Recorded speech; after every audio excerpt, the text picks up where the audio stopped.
पाकिस्तान भी एक atomic power है, न्यूक्लियर पावर है पाकिस्तान भी। अच्छा। और वैसे भी हमारी हिस्ट्री देखी जाए 65 में भी हुआ है, 97 में 71 में भी ये हुआ है। तो क्या हुआ था? हुआ था, पाकिस्तान ने डिफीट किया था इंडिया को 65 ये में। सबसे बड़ा, आप वकील हो क्या, आपने सच नहीं पढ़ा? सच पड़ा है, डिफीट 65 में डिफीट किया था, 71 में किया defeat था, नहीं कर सके। नहीं किया था।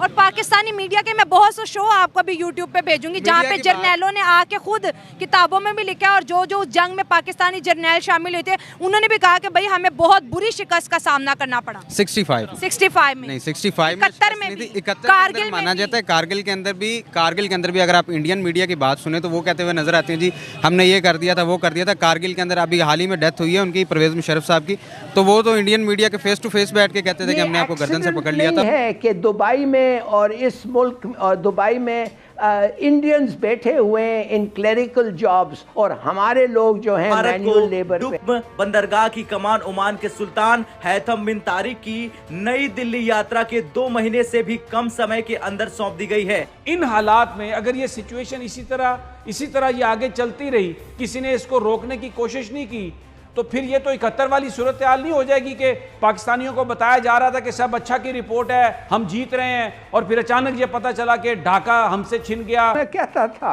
कि क्यों कर रहे हो तुम ऐसी चीज जब कोई इंडियन नेवी जरूरत की, नहीं। जो कि पूरे ओशंस की बात करें, रेड सी की बात करें, अरेबियन सी की बात करें, इंडियन ओशन की बात करें, वहाँ पे नेट सिक्योरिटी प्रोवाइडर की सर्विसेज जो है प्रोवाइड कर रहा है। इंडिया ने जो है मार्कोस, जो उनकी ऐसी एक नेवी है जो कि रेस्क्यू ऑपरेशन करती है समुद्र के अंदर, उसको जी डिप्लॉयड कर दिया है। अरेबियन ओशन में भी किया है, इंडियन ओशन में भी किया है, इसके साथ साथ रेड सी के अंदर भी किया है। आखिर इंडिया ये क्यों कर रहा है? हमने देखा कि पिछले कई सालों से ये जो सर्विसेज है रशिया या फिर यूएस करता है, लोगों को हेल्प करता है जो कि समुद्र के अंदर जिनके ऊपर अटैक्स हो जाते हैं, जिनके जो है बहरी जहाज़ों को हाईजैक किया जाता है। आज वो सर्विसेज इंडिया प्रोवाइड कर रहा है, और इंडियन नेवी ने जिस तरह पाकिस्तानियों को भी बचाया, तो हर तरफ जो है उनकी सर्विसेज की, उनकी ब्रेवरी की जो है पूरी इंटरनेशनल मीडिया तारीफ करी है। इवन के यूएस की मीडिया भी बात कर रहा है कि यहाँ पर कभी हम होते थे, आज वहाँ पर इंडिया खड़ा। एसपी न्यूज़ 91 में आपका स्वागत है दोस्तों मैं आपको बता दूं कि भारत हर क्षेत्र में अपने पैर जमाता जा रहा है।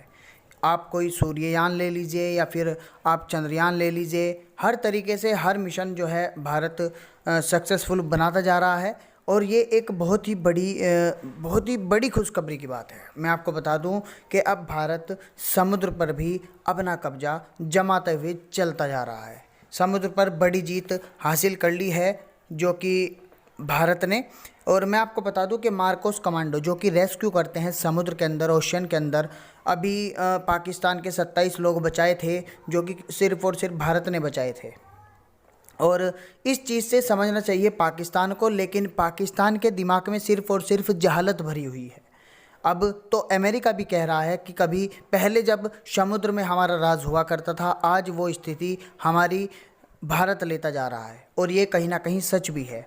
तो दोस्तों ये जो आज की वीडियो है बहुत ही इंटरेस्टिंग रहने वाली है।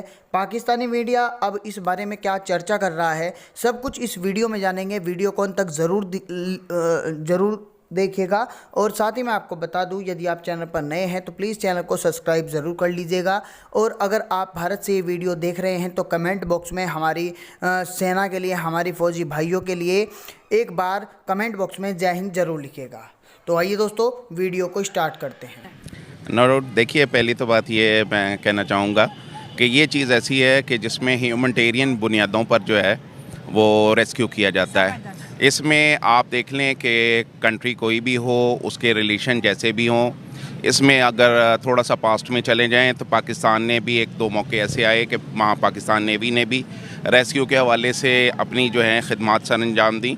तो ये ह्यूमैनिटेरियन बुनियादों पर ये मामलात जो हैं, जब सी एरिया में कुछ ऐसे कॉन्फ्लिक्ट आया करते हैं तो उस चीज़ को मतलब किया जाता है। इंटरनेशनल रूल्स के हवाले से ये इस चीज़ का फॉलो अप हुआ करता है। इसमें इस चीज़ को बिल्कुल निगेट कर दिया जाता है कि आया उसके साथ हमारे सफारती सियासी ताल्लुकात किस नहज पर हैं। इन तमाम चीज़ों में आप किसी भी मुल्क की मिसाल ले सकते हैं। जी बिल्कुल, बहुत अच्छा काम है। अगर इंडिया जैसा मुल्क ये काम कर रहा है तो बहुत अच्छा है। खैर सगाली का पैगाम है पूरी दुनिया के लिए इंडिया की तरफ से। अगर मार्कोस ये काम कर रही है, पाकिस्तान और इंडिया की शुरू से हम तो यही सुनते हैं कि आपस में बहुत मुखालफत है, लेकिन हाल ही में मैंने सुना है कि इंडिया ने पाकिस्तानी कुछ जो हैं माहीगीर पकड़े हुए थे, 19 माहीगीर रेस्क्यू किया, तो बहुत अच्छी बात है। अगर वो खैर-सगाली का पैगाम इंडिया जैसा मुल्क दे रहा है पाकिस्तान के लिए, पाकिस्तान के लोगों को अगर वो रेस्क्यू कर रहा है तो अच्छी बात है। इस तरह का काम हमें भी करना चाहिए, बाकी जो है कंट्रीज़ उनको भी करना चाहिए एक दूसरे के लिए। सियासी मुखालफत जो है या आपस में वो एक अलग चीज़ है, लेकिन ह्यूमन राइट्स की तरफ से जो हैं बाकी कंट्रीज़ को आपस के अंदर ये खैर-सगाली का पैगाम देना चाहिए। हम सारे पाकिस्तानी जिससे भी बात कर लेते थे वो गूगल पे जो आता है उसको इग्नोर करके कहते थे यार हम नंबर 1 है, हमारी आर्मी नंबर 1, हमारी नेवी नंबर 1। लेकिन हम देखते हैं कि वो चीज़ें इंडियन आर्मी, इंडियन नेवी कर रही है जो कभी यूएस किया करती थी। उनकी जो पावर है वो इस वक्त पूरे रीजन की बात करें इतनी ज़्यादा स्ट्रॉन्ग हो गई है। इस्लामिक कंट्रीज़ हैं या नॉन इस्लामिक कंट्रीज़ है, हर कोई इंडिया के साथ जो है अपने अलाइज बनाना चाहता है, उनकी सर्विसेज लेना चाहता है, उनके मुल्क के अंदर जो है अपने प्रोजेक्ट्स लगाना चाहता है। एज अ पाकिस्तानी आप वकील भी हैं, आपको क्या लगता है कि दुनिया का जो ट्रेंड है टुवर्ड्स इंडिया क्यों है? जी देखें, कुछ ये हाल ही में कुछ सालों में इंडिया ने काफ़ी तरक्की की है, मानने की बात है। इंडिया ने काफ़ी तरक्की की है, जो सर्विसेज यूएस दे रहा था वो इंडिया दे रहा है, वो उन्होंने काफ़ी तरक्की की है इंडिया ने। उनके जो प्राइम मिनिस्टर हैं मोदी, नरेंद्र मोदी हैं, जो दूसरी दफ़ा सेलेक्ट हुए हैं, तो अगर वो कुछ ना कुछ अच्छे काम कर रहे हैं इंडिया में, हमें भी नज़र आ रहा है कि इंडिया तरक्की कर रहा है। तो अच्छी सर्विसेज हैं इंडिया की तरफ से, तरक्की कर रहा है इंडिया। तो अगर वो तरक्की कर रहा है, उनके पास इतनी टेक्नोलॉजी है कि दूसरी जो कंट्रीज़ हैं उनकी सपोर्ट कर सकता है, तो वो अच्छी बात है, उनको सपोर्ट करनी चाहिए। हमारा भी मुल्क इंशाल्लाह तरक्की करेगा। अभी तक तो थोड़े से हालात जो है बिल्कुल, लेकिन हम तो हर पाकिस्तानी तरक्की करने के बजाय उल्टा एक ऐसा मुल्क जो बड़ा स्ट्रॉन्ग है, जैसे आपने बोला कि हर एतबार से बड़ा है, हम उनको एटॉमिक बॉम्ब की जो है धमकियाँ देते हैं, काकड़ उनको 300 जंगों की जो है धमकियाँ देता है। ये तो वो नेवी है जिन्होंने अमेरिका को पीछे छोड़ दिया, रशिया को पीछे छोड़ दिया। तो क्या हम उनसे भिड़ सकते हैं, लड़ सकते हैं? क्या हमारे अंदर इतना स्टेमिना है जो हम उनको 300 जंगों की धमकियाँ देते हैं? नहीं, स्टेमिना की बात कीजिए, स्टेमिना तो पाकिस्तान के पास है। अगर मतलब जज्बा फॉर से जज्बा है, लेकिन पाकिस्तान भी एक एटॉमिक पावर है, न्यूक्लियर पावर है पाकिस्तान भी। और वैसे भी हमारी हिस्ट्री देखी जाए 65 में भी हुआ है, 97 में और 71 में भी ये हुआ है। तो क्या हुआ था? हुआ था पाकिस्तान ने डिफीट किया था इंडिया को 65 में। सबसे बड़ा, आप वकील हो, क्या आपने सच नहीं पढ़ा? सच पड़ा है, डिफीट 65 में डिफीट किया था, 71 में किया था, नहीं किया था। और पाकिस्तानी मीडिया के मैं बहुत से शो आपको भी यूट्यूब पे भेजूंगी जहाँ पे जर्नैलों ने आके खुद किताबों में भी लिखा है, और जो जंग में पाकिस्तानी जर्नैल शामिल हुए थे उन्होंने भी कहा कि भाई हमें बहुत बुरी शिकस्त का सामना करना पड़ा। 65 में नहीं, 65 में 71 में भी, 71 में माना जाता है। कारगिल के अंदर भी अगर आप इंडियन मीडिया की बात सुने तो वो कहते हुए नजर आते हैं जी हमने ये कर दिया था, वो कर दिया था। कारगिल के अंदर अभी हाल ही में डेथ हुई है उनकी, परवेज़ मुशर्रफ साहब की, तो वो तो इंडियन मीडिया के फेस टू फेस बैठ के कहते थे कि हमने आपको गर्दन से पकड़ लिया था, और हुआ भी इस तरह था। लेकिन कुछ हमारे सियासी मसले ऐसे थे कि जिनकी वजह से अब ज़्यादा बात लंबी हो जाएगी सियासत की, तो वो नवाज शरीफ साहब की हुकूमत थी उस टाइम पे, कोई उनकी वजह से कोई उनको ब्लेम करता है कि नवाज इतने बड़े मुल्क को हम क्या धमका सकते हैं एटम बॉम्ब से कि हमारे पास एटम बॉम्ब है, हमारे पास जज्बा है? अब तो वो हंसते हैं, कहते हैं तो फिर दिखा दो। मुल्क की बड़ी होने की बात कीजिए तो ईरान को देख लें। अब ईरान जो है वो अमेरिका को धमकी देता है क्योंकि ईरान न्यूक्लियर पावर है। न्यूक्लियर पावर तो सारे मुल्क एक दूसरे को धमकी दे सकते हैं, लेकिन धमकी देने से बेहतर है कि एक दूसरे के साथ खैर सगाली से रहें, प्यार मोहब्बत से रहें, एक दूसरे की सपोर्ट करें, तो वो बेहतर है धमकी देने से। आप वकील हैं, पढ़े लिखे हैं, आप इंडिया के साथ कैसे ताल्लुकात चाहते हैं? बिल्कुल अच्छे ताल्लुकात चाहते हैं। हाल ही में हमारे जो प्राइम मिनिस्टर साहब गुजरे हैं, इमरान खान साहब, उन्होंने बहुत अच्छा जो है वो पैगाम दिया था, इंडिया की राहदारी खोल के, करतारपुर राहदारी खोल के। लेकिन ट्रेड सारी उसने बंद कर दी थी इमरान खान ने। नहीं, आप मुझे जो है ना नून लीग की सपोर्टर लग रही हैं। नहीं, 2019 में हम इंटरनेशनल अफेयर पे बात करेंगे कि आया दुनिया का जो ट्रेंड है इस वक्त क्या है, अपनी इकोनॉमी को आगे लेके जाना है, ट्रेड करना है, और पाकिस्तान का ट्रेंड स्टिल क्या है, जंगें करनी है, एटम बॉम्ब बरसाने हैं, हमने फलां के बॉर्डर पे कब्जा करना है। तो हम वो जो पुरानी 100 साल या मुगलों की जो सियासत है उससे बाहर क्यों नहीं आते? मेरा सवाल ये है।